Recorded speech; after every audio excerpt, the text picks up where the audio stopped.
Hello there and welcome back to another addictive fishing tutorial. My name is Jordan Koenig and today we're coming at you with a little educational piece of how to set up one of my favorite rigs for salmon and steelhead, and that's the Jig Bead and Roy. If you guys are new to this channel, go down here and hit that subscribe button, hit that little bell notification. We're Addicted Fishing. We bring you educational, inspirational, and entertaining content of all kinds of fishing from all over the world. Today, if you want to learn how to fish this Jig Bead and Roy, stick with us. It's coming at you right now.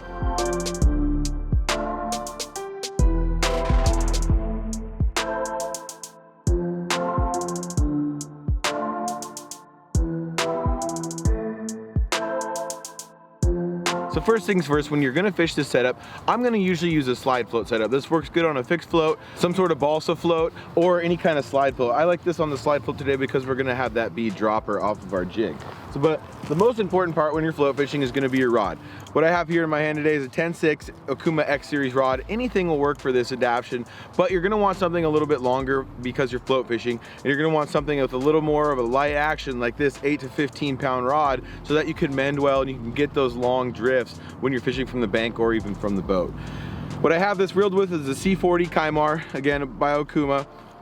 A 50 pound braided line, and usually I like to go high vis with this so you can see your line up on the top of the water, but I like to go with that heavier pound test so that it floats a little bit better.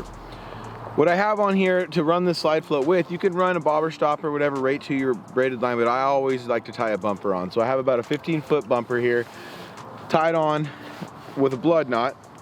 And what I use for my bumper is about a 15 to a 20 pound fluorocarbon line. So you can use any kind of uni knot, Alberto knot, blood knot, anything like that to connect those two lines, whatever you're most comfortable tying. And then what I do is I come down here, go to my bobber stop, of course, just a little red inline bobber stop. You can use the thread ones as well. Down to my 1/2 ounce clear drift, or any sort of foam float, anything works really, but anywhere around that 1/2 ounce is what you're gonna want so that you can get this presentation down. You can use any kind of inline float. What I've just done here today is I've added 3 number 7 split shot with just a normal barrel swivel in between there. That's a really good low profile method that kind of allows you to get down to those fish without disturbing them too much with a big blocky weight. So what I'm gonna do from the bottom end of that barrel swivel is add anywhere from a 12 to a 15 pound leader line off of the bottom of that swivel. Just use a normal fisherman's knot here. And I'm gonna go with about a 3.5 to a 4 foot leader, depending on the kind of water I'm gonna be fishing during the day. If I'm gonna be fishing this in fast, shallow water, I'm gonna go a little bit shorter with that. If I'm fishing slow, deep water, I'm gonna go a little bit longer with that leader to get it away from my weights. So, got about 3.5 feet here. Now what I'm gonna do is I'm gonna take my Addicted Sink It Series jig. Any kind of jig works great for this, but this, this has been one of my favorites every year since I started steelhead fishing. The old red and white is perfect. This is the jig of the Jig Bead and Roy. So I'm gonna add this right to my 3.5 feet of leader line. And the main reason you don't want such a long leader is because when you go to cast this setup, when you have that bead flying around on the end of that jig, is it's gonna cause a big mess and it's gonna wrap a lot if you have too much leader in between your inline weight and your jig. Attach that just with the normal fisherman's knot, just like so.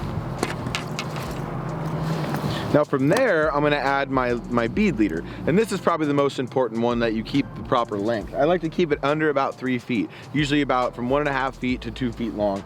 And that being because if you do go too long on that bead leader, you're gonna end up having a lot of tangles and a lot of mess when you go to cast this thing out into the river. So, there's a couple different options on where you can attach this line to your jig. One of the options is you can run it right behind the jig head here, right in between the bead and that jig head itself, or you can run it right off the end of that hook shank like so. That's what I'm gonna do today, just to make it easy on myself. But what I'm gonna do is I'm gonna create a little belly in that line. I'm gonna hook the hook right through it, and then I'm gonna hold down and do one more little fisherman's knot here. You can use some sort of Duncan loop or any other kind of knot that you want that is your preference to get it to connect to the back side of that hook, but that's what I'm gonna go with there. So now to the greasy part of this, where we're gonna put the bead on, the bead part of the Jig Bead and Roy.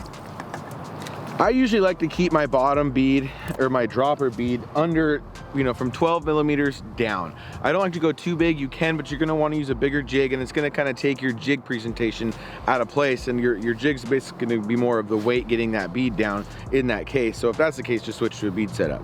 But I'm gonna usually go with something like 8, 10, or 12 mil bead off of the end of this. So that's what I'm gonna do here today. I'm gonna go with a little 10 mil, whatever your bead of choice in that size. I'm gonna slide this down the line here, just like so. I'm just gonna do a normal little bead knot. You can use a bumper or bobber stop or a glass bead, any way that you wanna peg this, or of course your trusty toothpick or anything, but I'm just gonna do a little bead knot. Just run that line through there twice, just like so, and now that bead's attached. Now I'm gonna add my hook. Okay, what I'm gonna use now is just another little number 4 mustad bead hook with a straight shank.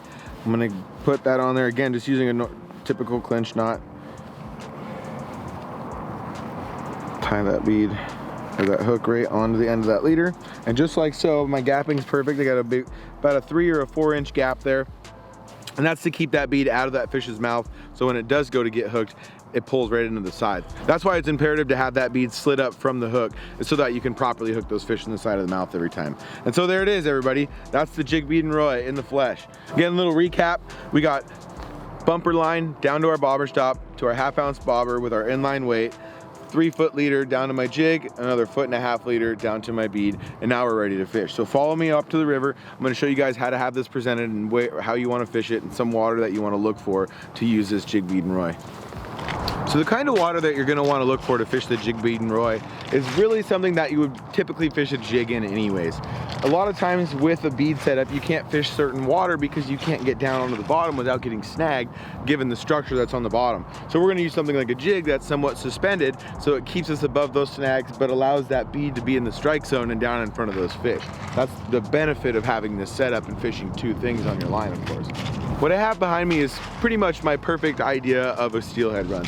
We have a nice sloping current dropping off into about 6 to 8 feet deep, steady current all the way through at about walking speed, and a long distance down to the nice slow tail out. This is the kind of place that I'm gonna wanna fish something like a jig. Slower water, something that's deeper, and something that you can get down in front of those fish and get a steady presentation across in front of them. So what I'm gonna always do is I'm gonna start close, I'm gonna work my way out, and then I'm gonna go far on each of my casts. And then I'm gonna work the water downriver of myself. So starting at the top of the run, I make my first cast just to about where I can't see bottom, which in this case is about 30 feet out. So I'm gonna make my first cast here starting at about 6 inches above my bobber stop. I always start shallow and then work my way deeper, because you don't want to be casting in and snagging and disturbing that hole with your bobber being sunken under the water before you even get a good cast through there. So I'm gonna mend my line at about halfway, floating this down this inside seam nice and slowly.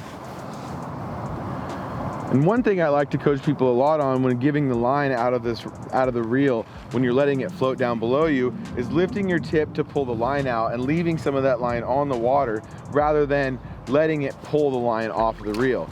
You have a 10.5 foot rod here, so every time you lift your rod tip up, you're giving it about 10.5 feet to float down river. You follow it down to it, and then you give it 10 feet more again and keep letting that go out. That way, if there is a fish that strikes as it's going down through that line, you can close your bail, lift up, set the hook, and keep that fish on even when it's hooked down below you.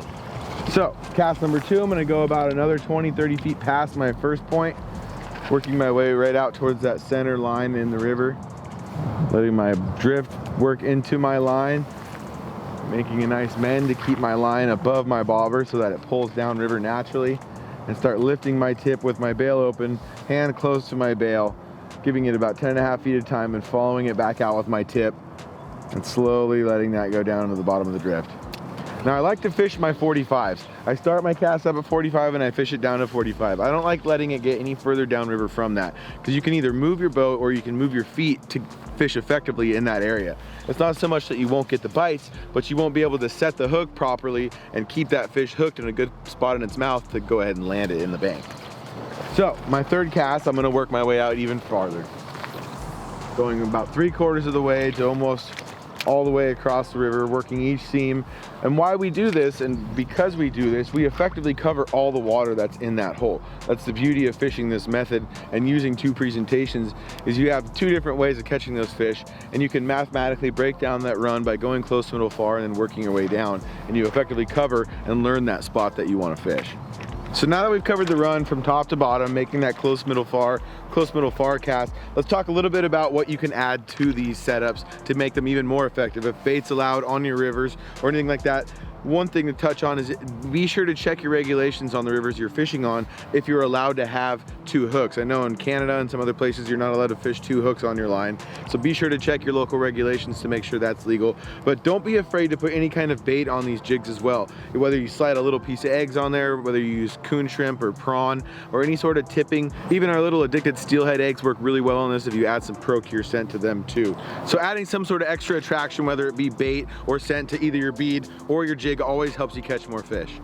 All right, everybody, thank you so much for tuning into this addicted fishing tutorial today. If you guys want to see more stuff like the Jig Bead and Roy, go down here, hit subscribe, and hit that little bell notification so that you can see when these tutorials come out and or Addicted Lives or anything else that we have coming out every single day here on YouTube. Thank you so much again for tuning in. You guys stay fishy and we'll see you out there.